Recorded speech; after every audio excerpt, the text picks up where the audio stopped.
পিরিয়ডের সময় যে 4টি কাজ ভুলেও করবেন না। 1. পিরিয়ড চলাকালীন সময়ে নারকেল, ঠান্ডা পানি এবং কোল্ড ড্রিঙ্ক খাবেন না। কারণ এ সময় ঠান্ডা পানি ও খাবার খাওয়ার ফলে জরাজুতে রক্ত জমে থাকে, যা পরবর্তীতে ক্যান্সারের কারণ হতে পারে। 2. পিরিয়ডের সময় মাথায় শ্যাম্পু ব্যবহার না করাই ভালো। কারণ এ সময় চুলের গোড়া আলগা থাকে, তাই এই সময়ের মধ্যে শ্যাম্পু ব্যবহার করা খুবই ঝুঁকিপূর্ণ। এটি দীর্ঘস্থায়ী মাথা ব্যথার কারণও হতে পারে।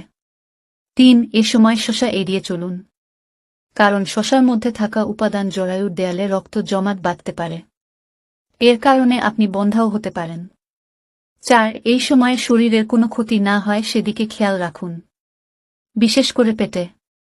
কারণ এ সময় জরায়ু খুবই নাজুক অবস্থায় থাকে, তাই সামান্য আঘাতে মারাত্মক ক্ষতি হতে পারে। এর ফলে জরায়ু ক্যান্সার, জরায়ুতে ঘা বা বন্ধ্যাত্ব হতে পারে। সতর্ক হন এবং শেয়ার করে অন্যকে সতর্ক করুন।